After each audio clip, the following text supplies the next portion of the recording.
Então, meus irmãos, vamos falar de Jesus, nosso modelo e guia.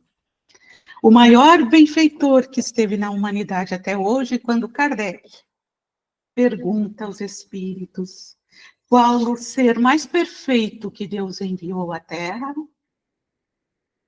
para servir de modelo e guia para a humanidade? Jesus. Jesus, quando esteve aqui, no nosso planeta, ele deixou todos os ensinamentos que hoje nós aprendemos, reaprendemos na doutrina espírita. Porque quando ele esteve aqui, ele disse, mas cada coisa tem um espaço da época. E ele disse a nós, muito vos tenho a dizer, mas não posso, porque no momento não me compreenderia. E realmente não compreenderam, porque foi o ser que mais amou e foi levado à cruz pelo próprio homem, por a terra onde ele deu a honra de renascer. Pela sua pátria, foram os que se voltaram contra. Mas Jesus também dizia que ninguém era mau, que as pessoas ainda eram ignorantes. E é por este motivo que nós precisamos entender, às vezes, as dificuldades do outro. Precisamos compreender e acolher as limitações do outro para poder trabalhar, ensinar o caminho que Kardec veio nos trazer. Quando Jesus disse, mas não vos afligis, porque vos mandarei um Consolador prometido. No momento ele não poderia dizer, mas na hora certa ele mandaria o Consolador prometido. E há 100 e poucos anos nos mandou a codificação, codificada por Allan Kardec. Hippolyte Léon Denis Rivail. E nós estamos aqui hoje, num planeta de provas e expiações, na transição para chegarmos à regeneração, no planeta de regeneração. Aonde estamos agora precisando nos curvar diante de Jesus, para dar o nosso testemunho, como ele nos ensinou, e como os cristãos da época tiveram que dar o seu testemunho, sendo mortos pelas feras, devorados no circo de Roma. Eram as festas das autoridades, era colocarem os cristãos para as feras famintas abocanharem, porque eles seguiam Nazareno na sua pureza. E hoje nós temos esta doutrina na pureza do que Jesus nos ensinou. Porque Jesus disse que nós enfrentaríamos, para o nosso processo evolutivo, que nós enfrentaríamos muitas provas, que é o processo de desafio para a gente poder ter a opção entre o caminho do bem ou o caminho do equívoco, do mal. Então, as provas, esses desafios é para o nosso crescimento. As expiações são o pagamento da dívida que nós deixamos em haver lá em outras existências. E que precisamos ter a grandeza de superar para caminhar com Jesus no coração. E eis que, para conquistar este progresso, o que Jesus quis nos dizer é que demandaria todos esses ensinamentos dele, esse Consolador, demandaria muita atenção e vigilância. E nós não estamos aqui para ser servidos. Nós espíritas que chegamos até uma casa espírita, sério, alinhada com a pureza doutrinária. Precisamos compreender que aqui não vai ser oferecido aquilo que os homens gostariam, da sua comodidade, ouvir o que gostariam, mas será oferecido o caminho da retidão, da moralidade, do amor, do perdão e da resignação. E isso exige muito trabalho, exige muito esforço de cada um de nós. E Jesus também nos alertou a sua comunidade, o seu povo, quando ele falava: tende bom ânimo, no mundo só tereis aflições, mas tende bom ânimo, eu venci o mundo. Mas que nós tivéssemos o cuidado com os falsos profetas. Lá no Evangelho, segundo o Espiritismo fala, nos falsos cristos e nos falsos profetas. Tende cuidado, mas vos enviarei ao meu povo, as minhas ovelhas, que estarão no meio de lobos rapaces. Estariam no meio de lobos. Mas confiai, porque as minhas ovelhas terão que ter a vigilância, a prudência das serpentes. E a amorosidade, a humildade das pombas, dos pombos. Por que que Jesus falou tudo isso? Porque ser bom não é ser conivente com o mal, para dizer que nós somos bonzinhos. Ser bom é ser sim, sim, não, não, como Jesus nos ensinou. É um caminho que precisamos ter muita força, muito boa vontade. Os lobos estão aí. Os lobos representam a malícia, a arrogância, o desafio. Como os cristãos enfrentaram lobos ferozes mesmo. Homens que matavam, homens que destruíam, que colocavam eles nas masmorras, que atavam nos postes e torturavam. Tudo isso. Hoje já não nos é pedido a nossa vida para seguirmos Jesus. Mas nos é pedido, sim, trazermos ele para dentro de nós e termos as posturas dignas do verdadeiro trabalhador de Jesus. Isso nos é pedido. E o que seria as ovelhas que ele mandaria?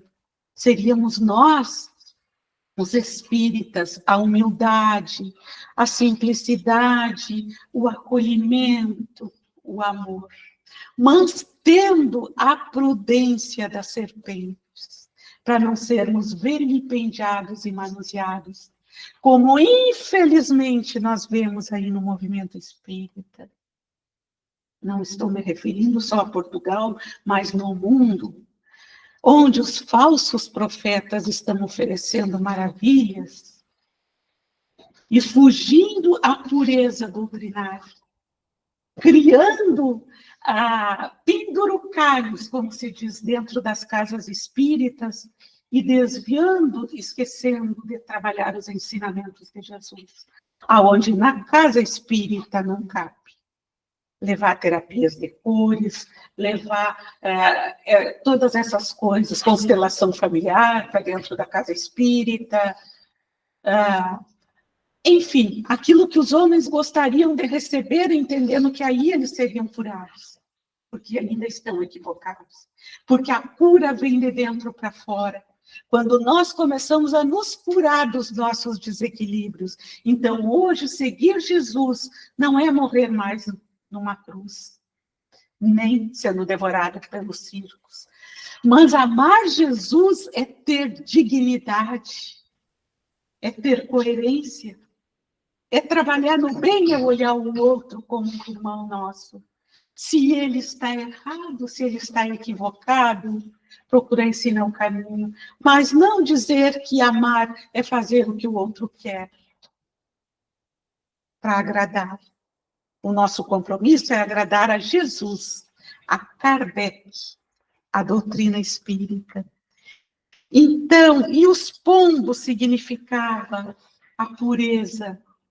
O espírita precisa estudar muito, estudar para compreender e trabalhar a simplicidade, a amorosidade, mas que este amor não permita que os outros façam conosco o que quiserem. Isso não é amor, isso é omissão. E assim Jesus Cristo nos diz que os trabalhadores espíritas precisam começar a se despir das ilusões do mundo, porque o mundo lá fora nos oferece tanto brilho, tantas coisas lindas. Mas será que isto é bom para nós? O destaque, a fama, em detrimento do amor, da coerência, da retidão com os ensinamentos do Cristo? Quando deixamos a vaidade introjetar para dentro de nós e nós fazemos tudo para ser o centro das atenções, para brilhar perante o mundo, ou até aqui pela vaidade, querer trazer coisas que não fazem parte da doutrina espírita. Quem não quer, quem não concorda com a pureza doutrinária, como eu estou acompanhando esses companheiros aqui, procure os locais aonde tem esses desvios.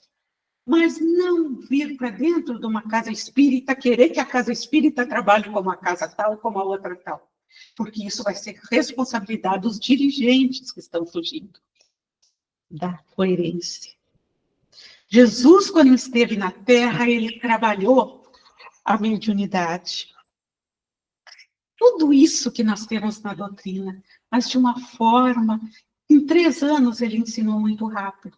Quando ele subiu ao Monte Tabor, e ele não levou todos os seus discípulos, ele levou apenas 3, Tiago, João e Pedro, porque eram os que estavam preparados para doar o fluido ectoplásmico, e ele se transfigurou. E o que aconteceu?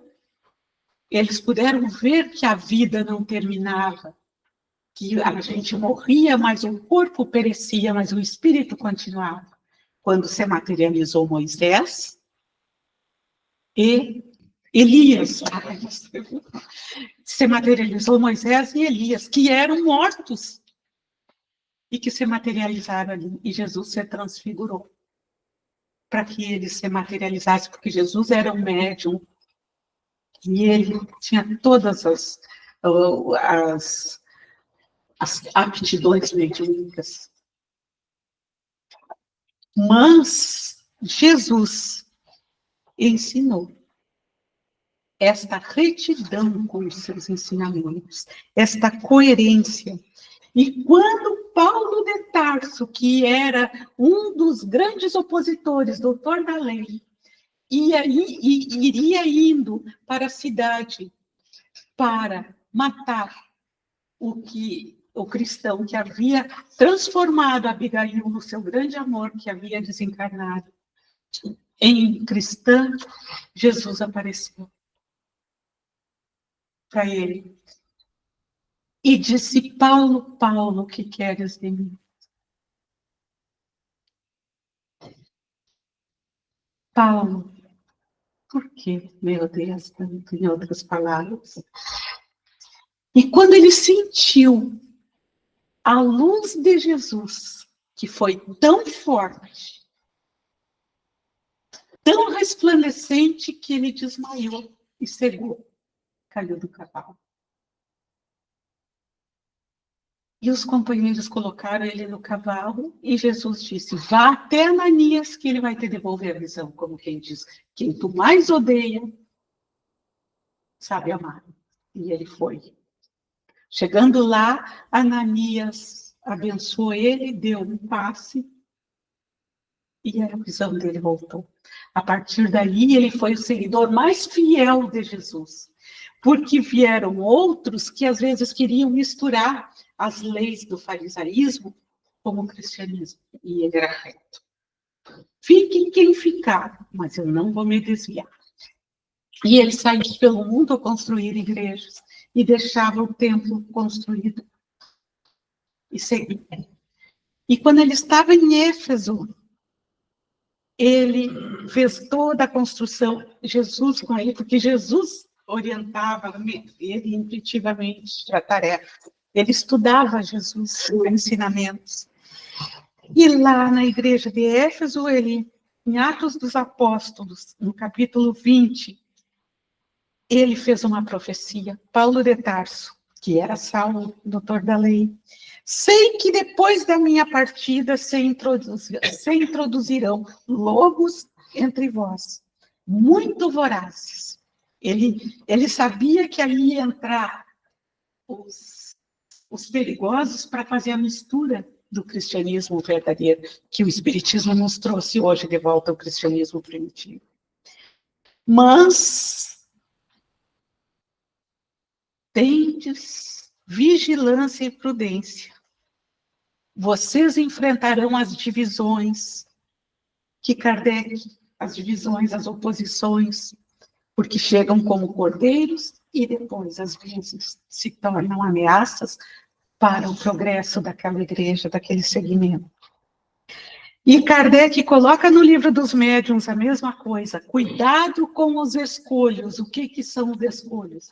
Esses pendurucalhos, esses desvios que as pessoas querem trazer para dentro da casa espírita. Ah, eu era de tal segmento, mas olha, isso dava para acomodar aqui. Dava lá o momento que eu vi, era aqui, né? Então, nisso nós temos que ter esta vigilância. E Kardec ainda nos diz que a tática dos inimigos encarnados e desencarnados para dissuadir o nosso propósito de transformação é a época de transição. E nós vamos ter muito, muito, muito assédio para não seguir. Mas é a hora da prova também. Só fica quem realmente quer. Quem realmente optou pelo caminho do mestre. Porque é o caminho é das renúncias, é da humildade. É um momento em que a gente tem que se curvar, às vezes, e aguentar aquelas pessoas que estão em desequilíbrio, os ataques. Mas vale a pena. E este espírito da verdade é coordenado por Jesus Cristo. Quando Kardec codificou a doutrina, toda foi coordenada pelo espírito da verdade. Mas todos nós somos suscetíveis a ciladas, todos nós somos suscetíveis a assédio das trevas, pelos nossos pensamentos. Não tem nada que feche o nosso corpo, não tem. A única coisa que pode nos fechar dos ataques, dos desajustes e determinados sofrimentos em que nós não precisávamos passar, mas em vigilância passamos, é o equilíbrio das nossas posturas. É o desenvolvimento da postura moral do homem, a dignidade.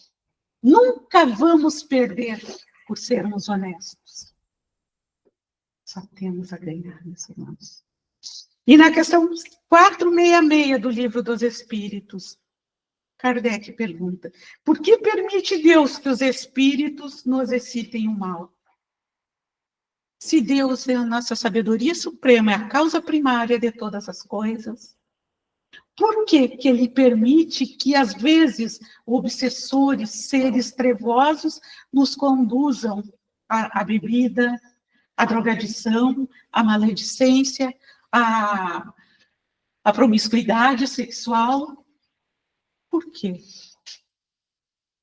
Porque todos nós temos o nosso guardião, mas temos os inimigos do passado.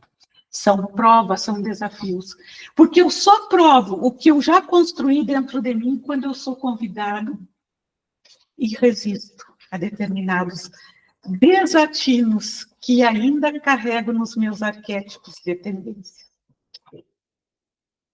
Então, aí eu já consegui conquistar a minha superação. E é um árduo. Quando chega numa roda, numa festa, que tem as comadres conversando e falando da vida alheia, lá tem os homens falando na mulherada, nas festas, nas traições. E, enfim, todos esses desafios que o mundo lá fora nos convida. Isto é esta pergunta. É como o vestibular. Lá no Brasil é assim. O aluno estuda e depois faz o Enem para ser aprovado para entrar nas faculdades federais. Quem não consegue ser aprovado para uma federal vai fazer e vai entrar numa particular. Neste Enem, o aluno tem que dar tudo com muito esforço do que ele aprendeu desde o início. É cobrado ali, ver se ele aprendeu mesmo ou se ele só ouviu e entrou aqui, saiu aqui. É a prova. E aqui nós estamos no planeta de provas e expiações, passando as provas, ver se nós vamos ser aprovados ou não. Nós já paramos para pensar isso? Como nós estamos agindo se nós estamos tendo a nossa aprovação nas provas? E como andam os nossos pensamentos? Porque o nosso pensamento é o que somos. Quem tu és? Se tu chegar para mim e dizer, eu não perdoo, é complicado mesmo, perdão. Mas já estou trabalhando esse sentimento para superação. Eu odeio fulano, eu odeio Beltrano, eu sou perseguida pelo patrão, o meu marido é um algoz, o meu filho é outro problema que eu não suporto. Passou na prova, será? Não, né? Rodou, está rodando. Mas eu não precisava passar por isso, por quê? Porque eu nunca fiz o mal para ninguém, mas e fez o bem. E não está cumprindo uma expiação, não está pagando uma dívida, graças a Deus, lá do passado, que tem aqueles algozes dentro de casa para nos ensinar a perdoar e conquistarmos o perdão de alguém que fizemos o mal. Não cai uma folha de árvore que o pai não saiba e não controle.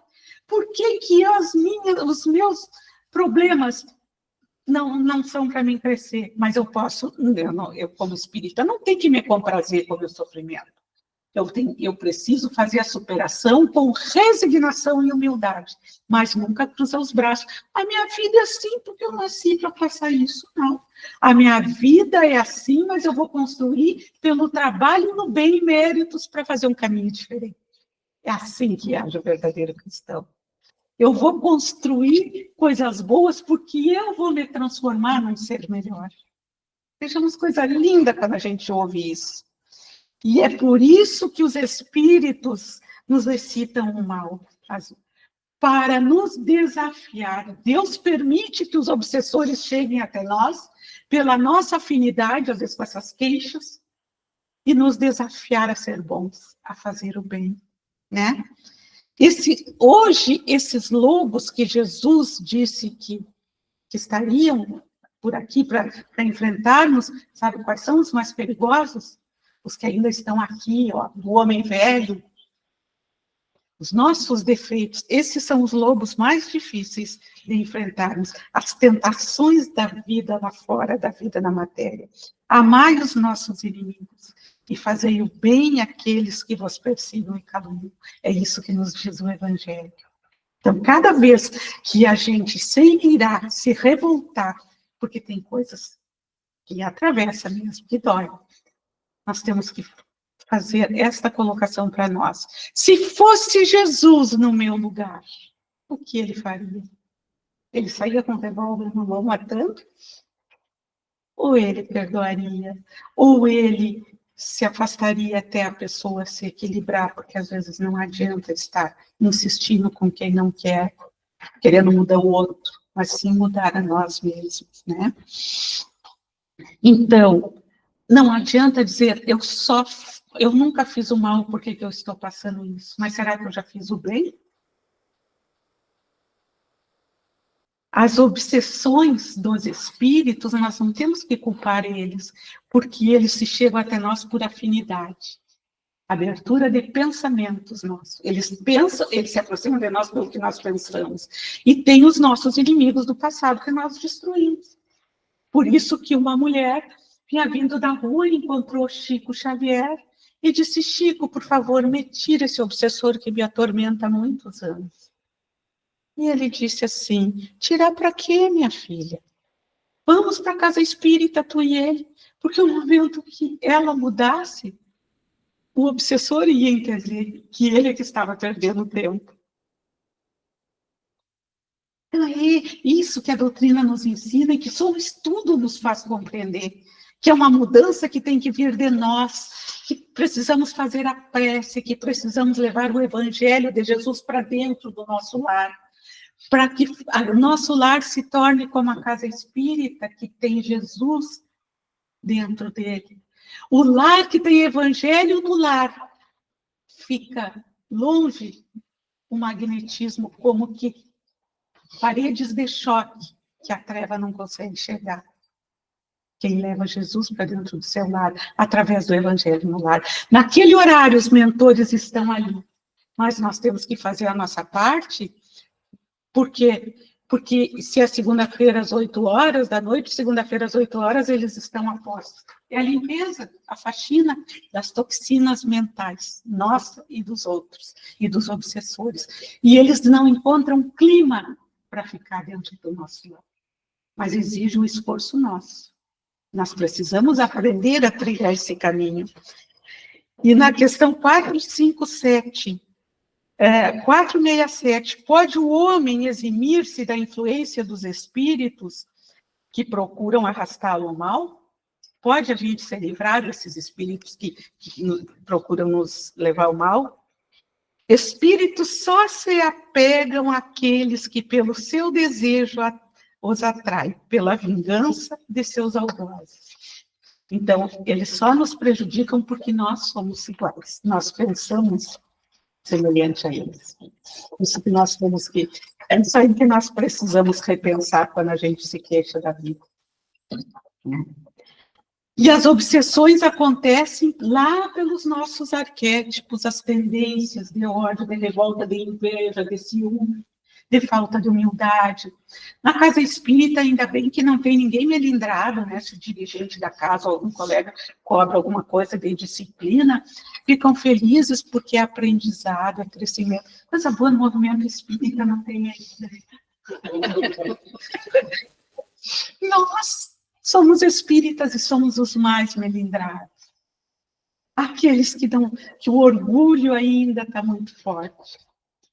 Chico Xavier, uma época, tinha um trabalhador muito querido, mas ele perturbava muitos trabalhos e tinha muitos desequilíbrios que perturbavam o trabalho. E Chico falou firme com ele, porque a doutrina espírita é sim, sim, não, não, né? E ele se magoou, não tinha entendido a doutrina ainda, porque quando a gente se magoa, né? E nunca mais apareceu na casa. E Chico era muito amor.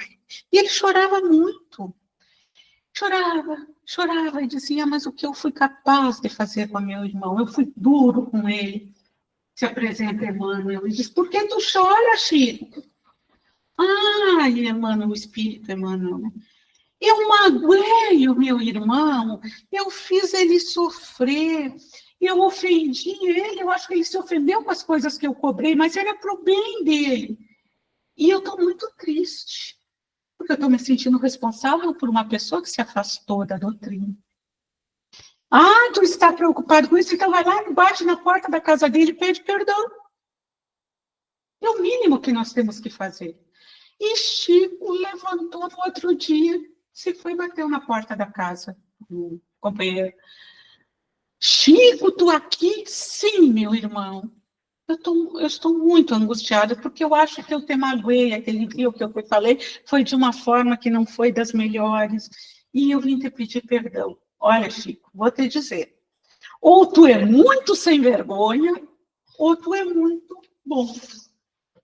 E ficou olhando assim. Aí o Chico foi assim, então, meu irmão, eu sou muito sem vergonha. Deus te abençoe. E foi embora. Porque aí ele chegou meio chorão, e o Emmanuel disse assim, não chore. Agora o problema deixou de ser teu. Agora o problema é dele. Tu fez a tua parte. Porque errar, a gente pode até errar, mas a gente tem que saber voltar atrás e pedir perdão. Agora, se ele foi orgulhoso, o problema deixou de ser teu. Então, vejamos como nós precisamos trabalhar esses sentimentos que nos levam à queda.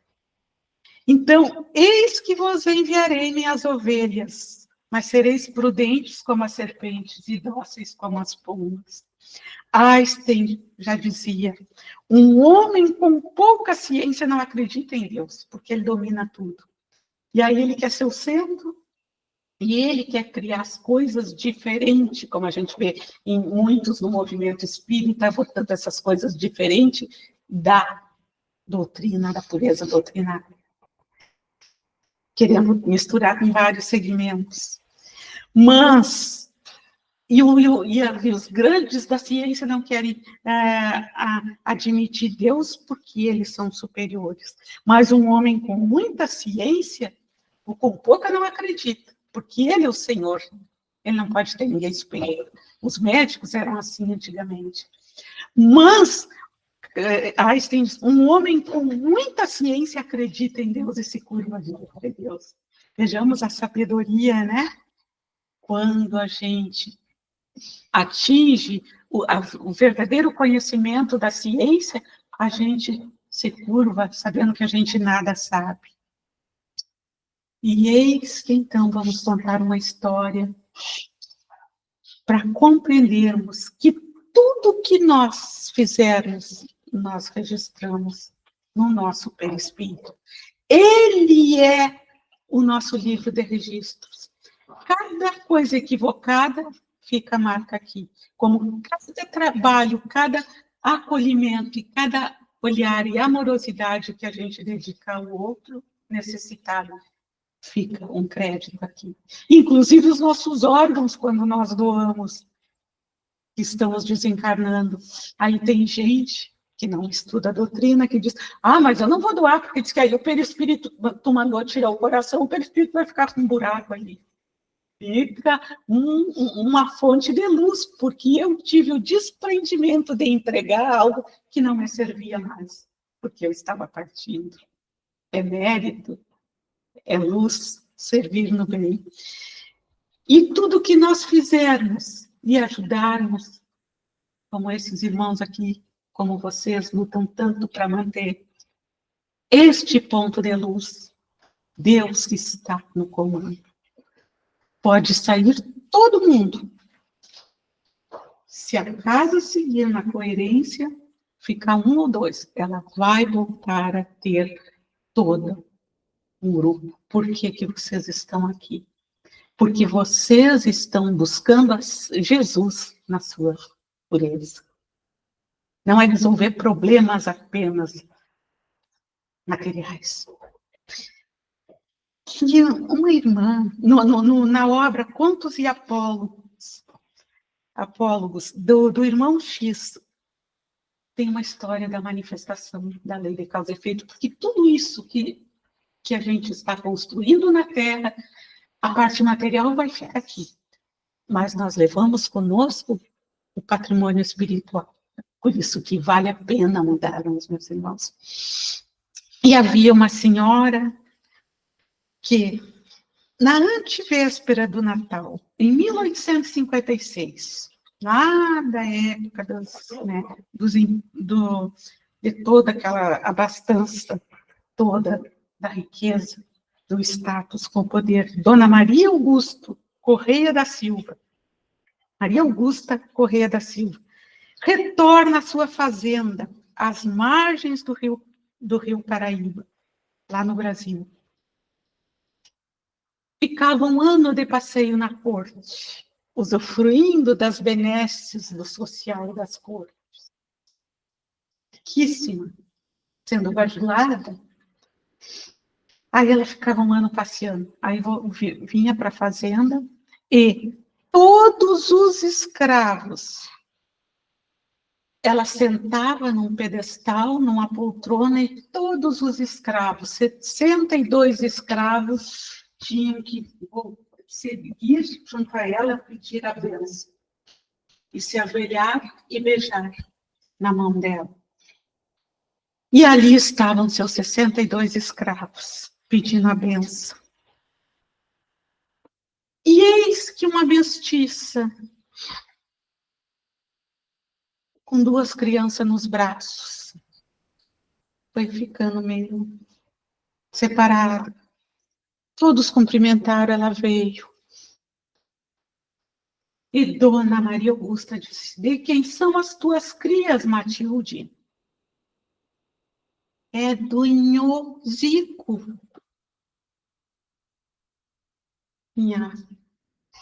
Do filho dela. Negue esta mentira, esta calúnia. Não, meu filho não vai ter um filho com uma negra da tua qualidade. Eu corto a tua língua, negue, diga que não é. Não posso, senhor. Não posso, senhor. Eu não posso mentir.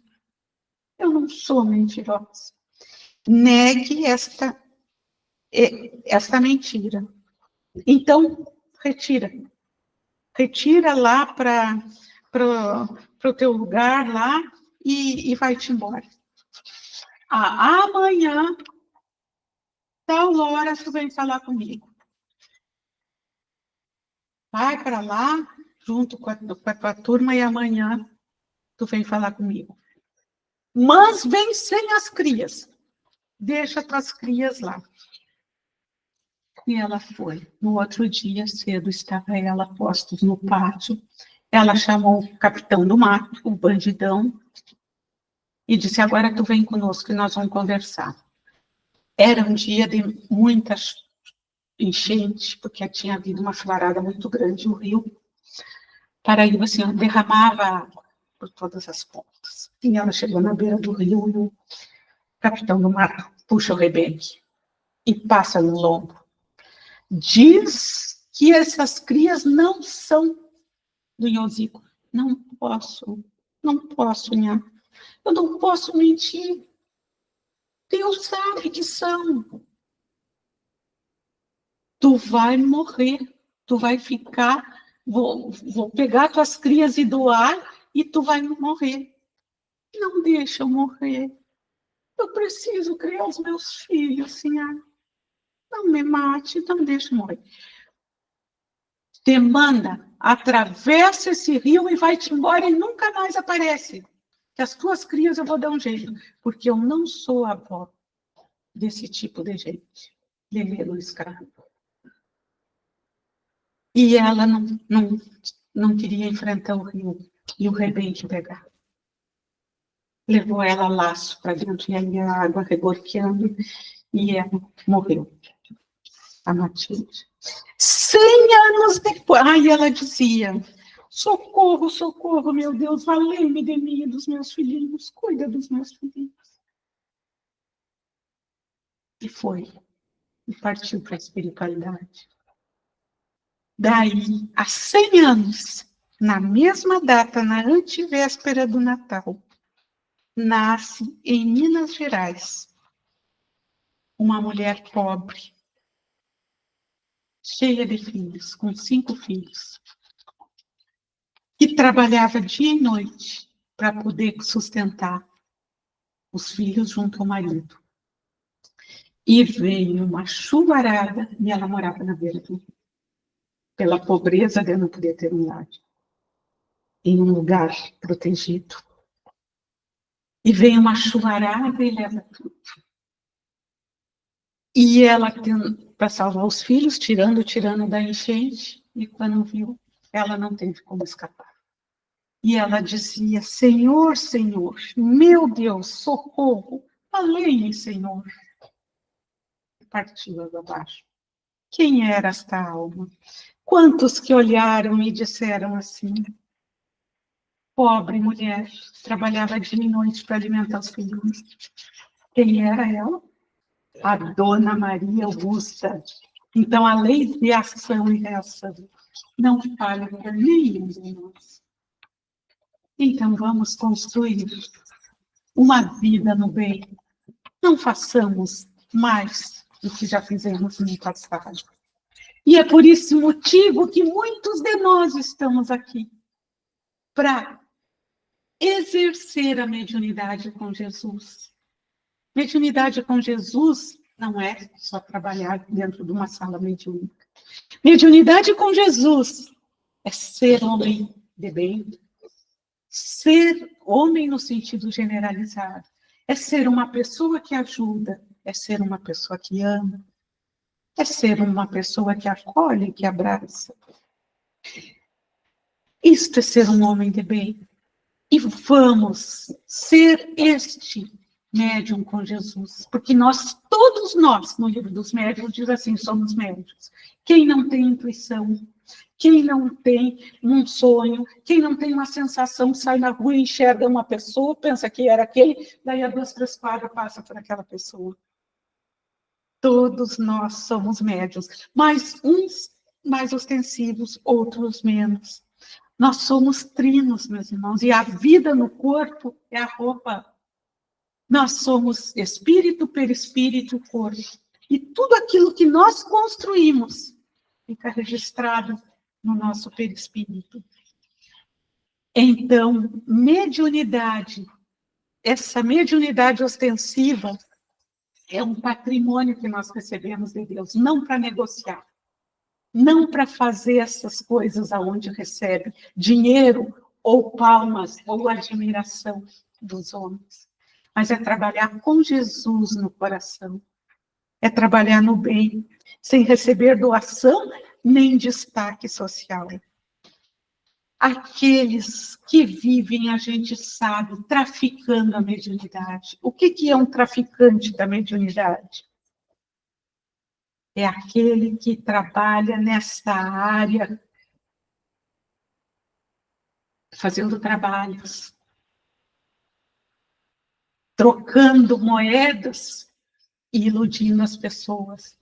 Quando foi para nós renascermos, que renascemos com esse potencial de mediunidade, como falamos antes, iríamos ter uma encarnação numa cadeira de rodas, ou sem enxergar, ou sem falar, somente prisioneiro de um corpo, está ali, mas o espírito prisioneiro, mas não conseguir falar, não conseguir expressar, devido a tantos crimes.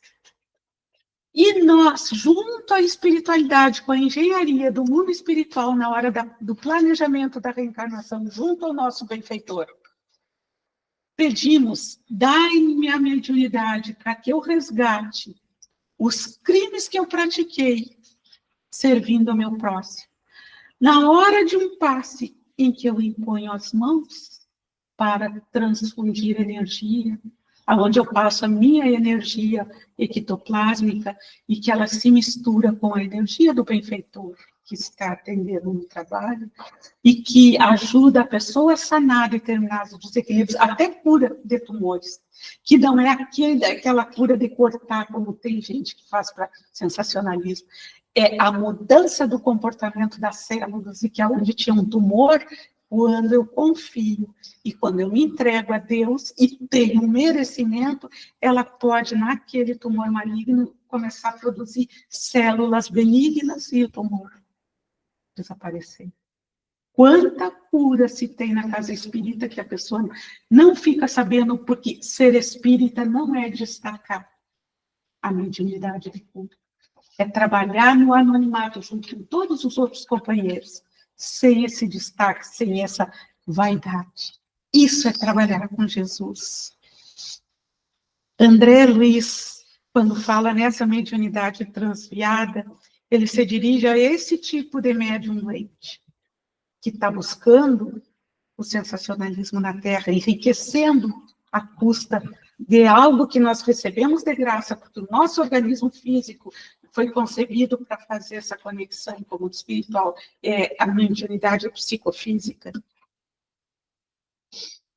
E André Luiz, o espírito que escreveu as obras, uma edição de obras por intermédio do Chico Xavier, as situações que acontecem, né, com os atendimentos dos espíritos, que a obra básica nos diz, mas que trazem minúcias na vida real, o que acontece.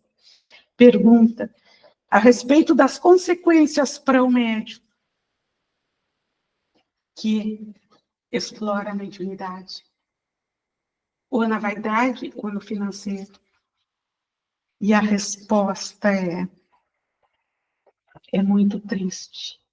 Esses espíritos, quando desencarnam, eles estão loucos nos umbrais, dando cabeçada por tudo que é ponta e virando cambalhota, e transtornados, não enxergam nada nem ninguém. Porque além de... eles não fugiram da tarefa, e ainda fizeram para se comprometer. Mediunidade com Jesus é ser um homem do bem, um ser humano que ama, um ser humano que serve.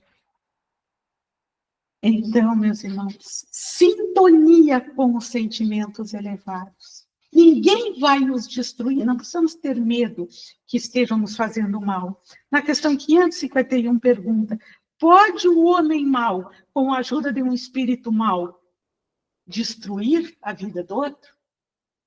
Jamais. Deus não permitiria. Se eu sou inocente, porque não gosta de mim, ou porque quer me tomar o meu marido, ou porque quer não sei o que, vai me destruir. Se acontecer alguma coisa comigo, é porque eu estou enquadrada na lei de ação e reação.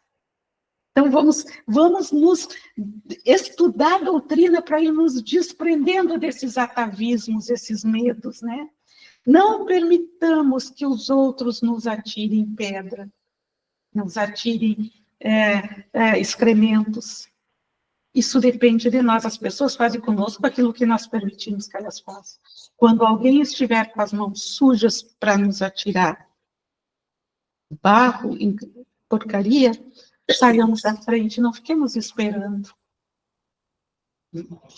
Mansos como os pombos, vigilantes como as serpentes e humildes como as ovelhas, mas atentos. Isto é o verdadeiro espírita. Jesus nos diz que só, Kardec nos diz, quando pergunta se essas maldições nos atingem, a resposta do Espírito da Verdade, a maldição só atinge o maldito. Então é isso, não ficamos esperando que os outros nos façam mal e nos comprazendo, porque tem pessoas que gostam de ser vítima do mundo.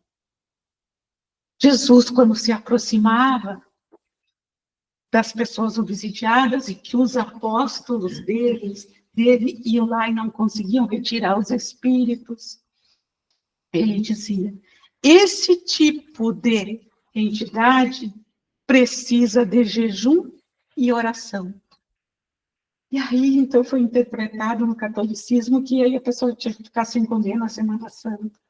O jejum é das más tendências, aquela luta para vencer aquela fera íntima. E prece para ter força de vencer o mal que ainda habita em nós. Isto é o que Jesus nos ensinou. Isso é o que Jesus espera de nós. Mediunidade não depende de ser moralizado. Moral nós temos que conquistar pelas atitudes. Não é porque médium é que é milagroso. Porque, como já ouvimos, recebe esse potencial para ajudar. Agora depende do que eu vou fazer com ela. A mediunidade é neutra. Ela não é boa nem má. Agora, o que eu vou fazer com ela é que vai transformá-la. A mesma coisa é o dinheiro. E é rico, então né, temos que... Não é do bem. Não, tem pessoas que têm esse pensamento. O dinheiro é neutro. Agora, o que eu vou fazer com ele para me satisfazer, aí é outra história. Se eu vou sair para o egoísmo, para a minha prepotência. Então, é muito melhor, meus irmãos, a gente vir para a casa espírita impor as mãos, quando depois de preparado, isso aqui nem uma formação de medicina, e para um trabalho mediúnico, ir ao passo, ir receber na porta, ir limpar o chão, usar essas mãos aqui para servir, e ela se tornar uma mão mirrada, que não possa pegar um alimento, porque elas foram usadas para o crime, para a destruição. Que essas mãos que um dia foram usadas para o crime, que hoje possam ser usadas para o amor, para servir. Cada atividade no bem é o crescimento para nós. E quando o homem compreender tudo isso, ele vai entender que só o amor cobre a multidão de pecados. E que esta geração de crianças que estão chegando para fazer a transformação do planeta, mas agora é um momento bem crucial, eles já estão vindo com uma preparação diferente da nossa organização fisiológica. Os biótipos estão vindo alterados para que eles possam expandir principalmente essa captação de pensamento, a mediunidade intuitiva. E os nossos filhos já fazem isso, as crianças. Eles captam as nossas inseguranças, as nossas fragilidades, e é ali que eles tentam nos dominar. Quando a gente bota de castigo e diz, tu não vai sair. E eles vêm para nos dizer, por que eu fui fazer isso com o pobrezinho? Eu trabalho o dia inteiro e ainda quando chego em casa tem que fazer isso. E eles captam a insegurança. E aí eles teimam e vencem os pais. Falta do limite. E depois o mundo lá fora vai vencer eles. Porque eles não conseguiram, os pais não conseguiram ter essa postura de freio. Então é o momento de Jesus nos corações, é o momento de Jesus nos lares, é o momento do amor, é o momento de construirmos a paz. Mas não é essa paz que nós queremos que venha do outro, é esta paz que precisa vir de nós, porque a mudança tem que ser minha, o outro é problema dele. Vamos seguir Jesus, vamos seguir o amor. Parabéns para vocês que aqui estão, porque Jesus já está forte nos corações de cada um. Quantos que ao invés de estarem aqui, buscando esta conexão, estão nas ruas se drogando, estão nas ruas matando, estão nas ruas assaltando. Obrigado, Senhor, porque eu te tenho ti. Obrigado, Senhor, porque eu tenho um lar. Obrigado, Senhor, porque eu tenho uma família, que é a família que eu mereço. Embora às vezes eu sofra, mas é com ela que eu estou construindo o meu patrimônio de paz, de luz e de sabedoria para saber compreender os outros e saber chegar aonde Jesus nos ensinou. Muita paz, meus irmãos. Que o amor do Mestre abrace cada coração aqui.